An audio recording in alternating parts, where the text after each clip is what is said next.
Good morning, and welcome back to the One Celtic Fans View. We are live this morning, and the transfer window is closed. It's shut, slammed shut. It is slammed shut, as they say.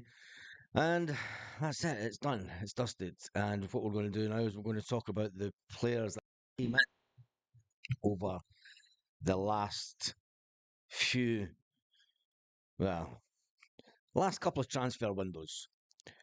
Um, I want to talk about the players that have came in since Brendan Rodgers has been back at Celtic. First of all, say good morning to Jim, who is in the comment section. I'm not expecting many people on this morning because I usually do a video at this time and not a live. I'm doing the live just because it's a lot quicker than editing the video this morning. So Adam Ida is pretty much the only player that came in. He's the only player that came in yesterday, which was disappointing from a Celtic fan's point of view. This morning, the dust. Before we go anywhere, I suppose I have to say a big thank you to everyone who made this happen last night. It was probably the best thing about the transfer window was this number changing to 15,000, and if you look this morning, it's 15,027. So thank you to everyone who subscribed to the channel in the past day, and the next target is 20,000. So let's see if we can do that before August. We'll be realistic. Anyway, right, let's get back to the Celtic news. I've watched the Adam Ida interview, and obviously, but I also read the article that Celtic put out. They always put out a statement on the website, and there's usually an ending part to the statement where Brendan Rodgers talks about the incoming player. And all that they've got at the bottom of this one is he says that obviously the Irish forward spoke to Liam Scales and Mikey Johnston, and not surprisingly, both told him that his place was at Paradise.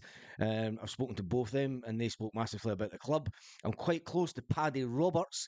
Paddy Roberts brought me up to Glasgow quite a few times. The city's lovely, and I love being up here. I also spoke to Brendan. We had an exciting talk. Being such a big manager, he will benefit me a lot.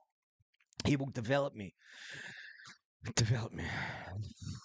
We're going to talk about the development of Celtic players in just a minute. But then he went on and says, I'm quick, I'm strong, and I think my strengths in the game is getting behind the team. I'll try and hold the ball up and link up play. He walks straight into the team. He is match fit. He walks straight into the team that will go up to Aberdeen this afternoon, because Celtic usually go up the day before when it's Aberdeen and Ross County and that. They'll travel up the day before, stay in a hotel up in Aberdeen, and then they've got Aberdeen tomorrow. And it's tomorrow. Yeah, it's tomorrow. Yeah, it's tomorrow.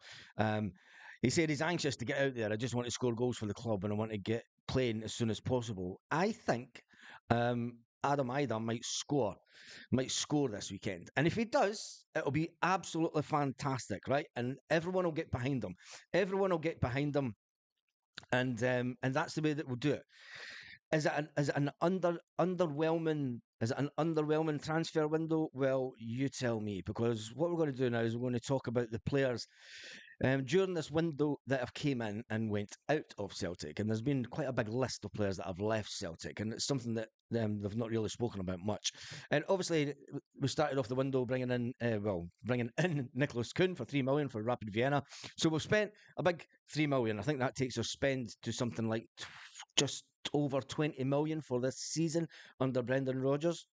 And then we brought in Adam Ida on loan. When you look at the players that have left Celtic at this window that has just closed, and Nat Phillips was sent back to Liverpool after his loan expired. And let's face it, he was an underwhelming person that came into Celtic. Ida Gucci was sold for £740,000. I thought it was about 800 and odd. Kwon has left the building also. He went on loan to St Mirren. Adam Montgomery went to Motherwell, but is now returned back to Celtic due to a really bad hamstring injury. He's came back to Celtic to, it's basically season ending by the sounds of it. He's came back to Celtic to get his rehabilitation. Johnny Kenny went on loan again to Shamrock Rovers. Will he be a striker that will ever make it at Celtic? Will Johnny Kenny ever get the chance to come back to Celtic and get a shot at the title, as they say? Marco Tilio came in the summer. And he played the whole part of about 20 minutes for Celtic, and he's away. He spat his dummy out. Let's face it, he spat his dummy out. He thought he should be playing more time, and he's away back on loan to Melbourne City. Mikey Johnston has left the building on loan, and he went to West Brom. David Turnbull was sold for £2 million. Now, for a player that we bought for three, this is mad. I never thought about this last night. We bought David Turnbull for just over 3 million. There's only 6 months left on his contract at Celtic. He played an important part at the start of the season because he was one of the midfielders that was really in form at the start of the season when Rio Hatate was not in form. But it was going into the last 6 months of his contract, and I did say if we can get any money at all, and I was talking about 3, 4, 500 grand. Celtic managed to get £2 million for David Turnbull. Now, sorry for smiling, but it's, it's a fantastic deal for Celtic. And then there's Mackenzie Cars, who went out on loan to Queen's Park and out on loan. Has it been an underwhelming window? Yes.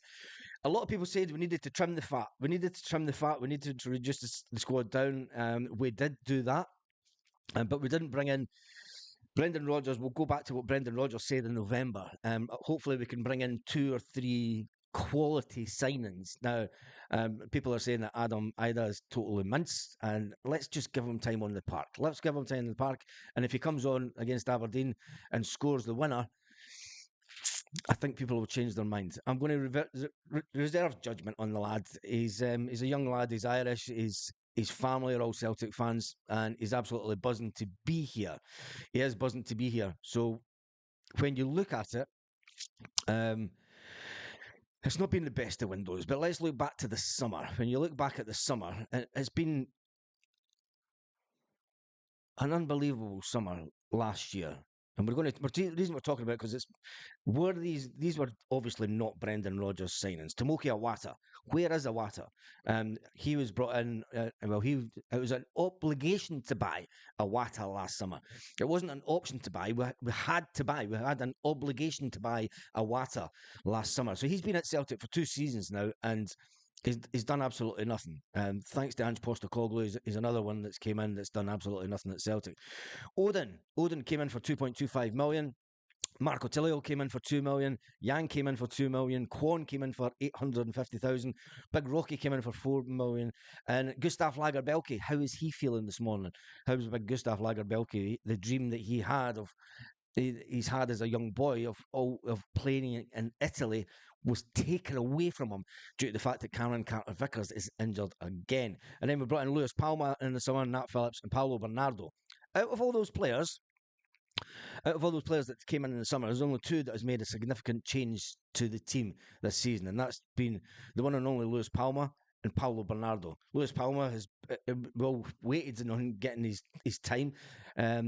He had a fantastic start to his career at Celtic when he got that run of games and he was scoring. Have we seen the limitations of Lewis Palmer? Is there more to come from Lewis Palmer? Can he improve as a player? Can he turn it into? But he's never going to be a Jota. Jota was a one in a.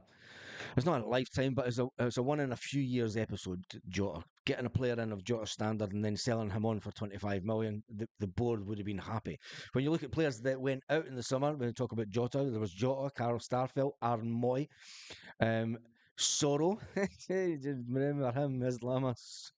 Sorrow left the building. Connor Hazard, that was the most bizarre one. Connor Hazard leaving the building, but he had been at Celtic a long time. Barkas, 2 goalkeepers left in the summer when we've been talking about the goalkeeping situation. Jetty, Adam Montgomery went down to Fleetwood, who then came back from Fleetwood. Bosun Lowell, who's still at Fleetwood. Liam Shaw, Haksabanovic, how's he getting on down at Stoke? Ben Summers and Dunfermline, Ben McPherson. And Ben Summers and Ben McPherson are 2 players that I think should feel a little bit aggrieved because I think that they should be and understand why they were put out on loan to give them that little bit of game time and give them that little bit of experience, first team experience. But I think they should be in and around the squad, the first team squad on a weekly basis and just get that little bit of game time, even if they're getting 10 minutes here or there. But for the development as players, understand why those 2 specifically went out. And then you've got young Toby and Matthew Anderson also went out on loan. A lot of players went out, a lot of players came in. I never thought that we really needed such a mass turnover, but it shows you how good. What it does do is it shows you how good Ange Postecoglou was as a manager. It shows you that we took Big Ange for granted, I think, and he managed to get things out of these players that was maybe a bit above him, and maybe that's one of the reasons that Ange left, because he knew he wasn't getting the money. He knew he wasn't going to get the money that he thought that he knew was required to take Celtic to that next level, and with that, it's disappointing. It's disappointing, um, the way that this window has went. But then again, Ange Postecoglou brought in a lot of players that, let's face it, weren't good enough, aren't good enough. So tell me your thoughts in the comments. Either plays like the big grumpy Greek says, Lanky. Good. I hope he does. And I hope he scores. For a guy that's came off the bench either, and he scored 7 times, and he said that Brendan Rodgers can develop him. He said that Brendan Rodgers can help develop him as a player. Now, we don't have the obligation to buy. We don't have an option to buy. How much money would it cost us to buy Adam if he turns out to be a fantastic goal scorer? Listen, if he scores tomorrow against Aberdeen that are the team in turmoil. It's going to be an interesting game. He's a big, strong, physical guy. It should be an interesting one. So just let's give the guy the benefit of the doubt. Back him, back the team, sack the board, back the team and sack the board. Sack the board, and who do we bring in? That's a conversation for another day. It's a conversation that I don't think. I mean, as I've said it before on this channel, I said everybody's aiming at Peter Lawwell and Dermot Desmond, but there's two guys in Scotland that own collectively around about £27 million worth of shares in Celtic, and they're the second and third biggest shareholders. But nobody talks about them. Nobody talks about them. But anyway, let's get to the comment section and see what you're all saying about last night. A big thank you to everyone again that got me to that number, over the 15,000. It was absolutely fantastic. There's been lots of comments, so let's jump right back to the beginning. Paul McCune says, "Hail, hail." The G-Man, congratulations, 15,000. Thank you. Last night was class. It was probably, do you know, sometimes this platform, YouTube is just, YouTube's an entertainment platform, right? People that think it's a serious news outlet, it's not. It's freaking YouTube. It's YouTube. You watch YouTube to stop watching telly. You watch YouTube because you're fed up of the news and you're not watching the mundane shite that's put to you every day by the system. And this is as far away from the system as you can get. It's an entertainment platform that gives you Celtic news, and that's it. That's it. And if people don't like it, they don't like it. If they do like it, subscribe and make sure you do. Anyway, right, we move on. San Fran Celtic says, "Hail, hail, Baz." Sean J says, "Hail, Baz." Oh boy says, I hope they're ready for tomorrow. Baz, morning, 15,000. Magic Baz, good morning, good morning, good morning. Congratulations, congratulations. Try to jump through. Sorry for missing out. You giving me a shout out. Gadaf C-Max, that's a cracking one. Hey. His presser today should be interesting, says SJ. Yeah, I'm anticipating that Brendan Rodgers will be asked some difficult questions by the mainstream media. The Scottish press, I'll try and go for the kill with this one. The Scottish press, and it'll be interesting to see what some of the Celtic boys ask, what the Celtic fan media ask. I'll be listening to all the interviews. Well, I'll listen to the Celtic interview and I'll see what the other guys are saying. But it's going to be interesting. Brendan Rodgers, he'll get asked some difficult questions about the left back position. Why didn't we strengthen the left back? Why did we leave it so late in the window to try and strengthen the left back? Why did we leave it so late in the window to bring in a striker and then fumble about and bring one in on loan at the last minute? And Brendan Rodgers will say, look, it's a difficult window. And let's be honest, it was a difficult window. When you look down at the English market, especially, there was no 100 million deals getting done. And even around Europe, there wasn't the big money transfer moves that you usually get at this window. You know, for years, Sky would say, oh, this was the biggest spending winter window ever. But it's not happened. So, and that filters down the food chain, and Celtic are way down the food chain. Celtic will spin it the fact that, look, we managed to keep a hold of Matt O'Reilly. And years gone by, let's not lie, right? Let's not lie here. Years gone by, Peter Lawwell, if there was a £20 million bid came in for a player, Peter Lawwell would have snapped the hands off him. So Brendan Rodgers has he managed to curtail Peter Lawwell slightly? Has he managed to curtail Peter Lawwell slightly in the fact that he didn't sell Matt O'Reilly under his feet? Because let's face it, it's happened before, and we haven't got players in before that Brendan's wanted. So maybe there's something getting set up for the summer. Maybe, but then it's the same every year. It's like the winter window's crap. We'll wait to the summer, and then the summer window's crap. I just hope that Brendan manages to get in some players in the summer that fits the way that he wants. And you look at the age of the team, and maybe we are developing some players. And I think a lot of players, you'll get a big. I think there could be anything up to 5 players will go in the summer as well. Anyway, let's get back to some of the comments. I hope Ida does a scales on us. Yep, not what we were expecting. Wanting the transfer wise, keeper aside, the only place that we're still short is left back. Yes, that's right, and it's a left back position where we're left with Bernaby.